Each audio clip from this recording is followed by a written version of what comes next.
नमस्कार, मैं निकिता रस्तोगी स्वागत करती हूँ आपका डीएनपी इंडिया में। हम नजर डालेंगे आज की बड़ी खबरों पर। तो चलिए शुरुआत करते हैं बुलेटिन की, जिसमें बात होगी संगम नगरी में योगी कैबिनेट बैठक पर सियासी उबाल की।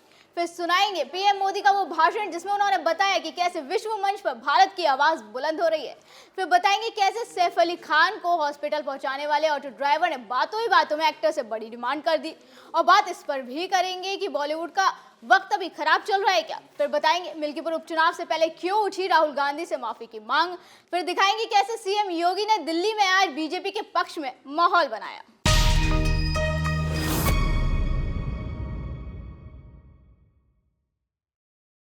संगम नगरी में योगी कैबिनेट बैठक पर सियासी उबाल बढ़ता जा रहा है। अक्सर महाकुंभ पर सवाल उठाने वाले अखिलेश यादव योगी कैबिनेट की इस बैठक पर भी सवाल उठाते हुए दिखे। तो यूपी के डिप्टी सीएम केशव प्रसाद मौर्य ने भी सपा मुखिया को करारा जवाब दिया। बीते दिन संगम नगरी प्रयागराज में योगी कैबिनेट की बैठक हुई। बैठक में कई बड़े बड़े फैसले लिए गए, जिसमें प्रयागराज समेत पूरे प्रदेश के इंफ्रास्ट्रक्चर परियोजनाओं पर मोहर लगी। हालांकि इस पर भी अखिलेश यादव ने आपत्ति जताई। उन्होंने कहा कि कुंभ और प्रयागराज वो स्थान नहीं है जहां पर राजनीतिक कार्यक्रम और फैसले लिए जाए, जिस पर अब केशव प्रसाद मौर्य ने करारा पलटवार किया। उन्होंने कहा कि महाकुंभ 2025 बहुत ही भव्य दिव्य तरीके से सफलता की ओर बढ़ रहा है।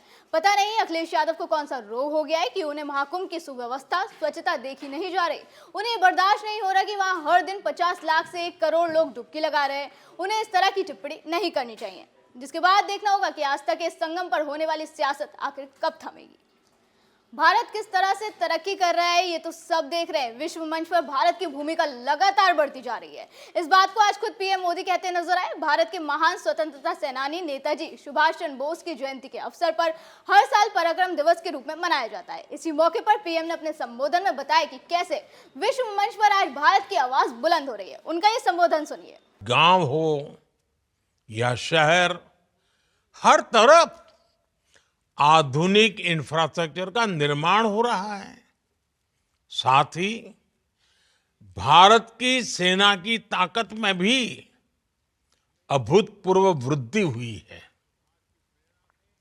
आज विश्व मंच पर भारत की भूमिका बढ़ रही है, भारत की आवाज बुलंद हो रही है। वो दिन दूर नहीं जब भारत दुनिया की तीसरी सबसे बड़ी आर्थिक ताकत बनेगा। हमें नेताजी सुभाष की प्रेरणा से एक लक्ष्य, एक ध्येय, विकसित भारत के लिए निरंतर काम करते रहना है।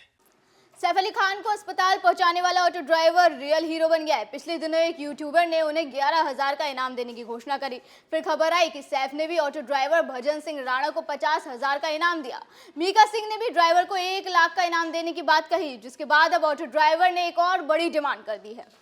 दरअसल हाल ही में मीडिया से बातचीत के दौरान भजन सिंह राणा ने कहा कि अगर सैफ अली खान मुझे उपहार में नया रिक्शा देना चाहे तो मैं उसे स्वीकार कर लूंगा। मांग तो नहीं रहा, मगर उनकी इच्छा होगी तो देना चाहेंगे तो ले लूंगा। मैंने कभी नहीं कहा कि मैंने जो किया है उसके लिए मुझे कुछ मिला या फिर मैं उस चीज के लिए लालच कर रहा हूँ। अब उनके इस बयान के बाद सवाल उठ रहे हैं कि क्या उनकी डिमांड अब धीरे धीरे हाई होती जा रही है। बॉलीवुड का वक्त अभी ठीक नहीं चल रहा है। पहले सलमान खान को धमकी मिलती है, फिर उनके घर पर फायरिंग होती है, फिर गोविंदा के पैर में अपने ही हाथों से गोली लगने की खबर आती है। अब सैफ पर भी गंभीर हमला हुआ, जिसके बाद एक और ऐसी खबर आई जिसने सबको चौंका दिया। बॉलीवुड में ऐसे तमाम सेलिब्रिटी हैं जिन्हें आए दिन ही किसी अज्ञात व्यक्ति द्वारा धमकी दी जाती है। अब एक बार फिर ऐसी खबर सुनने को मिली है। मीडिया रिपोर्ट्स के मुताबिक मुंबई के 3 बड़े कलाकारों को धमकी मिली है। कॉमेडी अभिनेता राजपाल यादव, कोरियोग्राफर रेमो डिसूजा, कपिल शर्मा और सुगंधा मिश्रा को धमकी मिली है। मुंबई पुलिस ने राजपाल यादव की शिकायत पर एफआईआर दर्ज की है।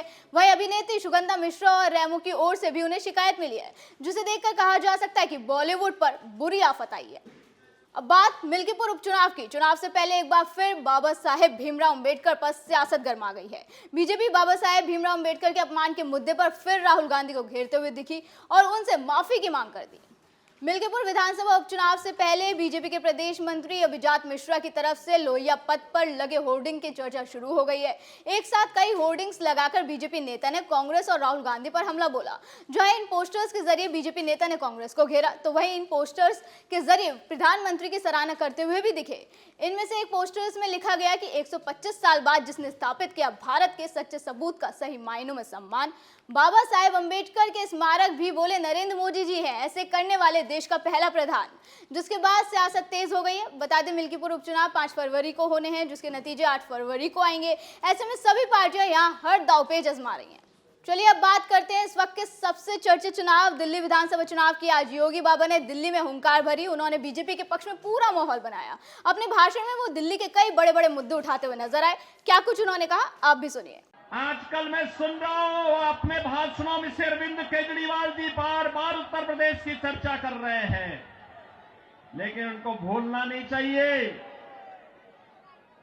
अब मॉडल के रूप में उत्तर प्रदेश को लोग देख रहे हैं। मैं पूछना चाहता हूं, दिल्ली के अंदर भी ओखला औद्योगिक क्षेत्र है और पिछले 10 वर्ष में उद्योग ना के बराबर लगे हैं। कोई सुविधा नहीं, कोई सुविधा नहीं। आम आदमी पार्टी ने एक सुनियोजित साजिश के अंतर्गत ओखला दिल्ली के अंदर उद्योग तो नहीं लगने दिए, कोई रुचि भी नहीं ली, लेकिन इसमें बांग्लादेशी घुसपैठियों को, रोहिंग्या को जरूर बसाने का काम किया है।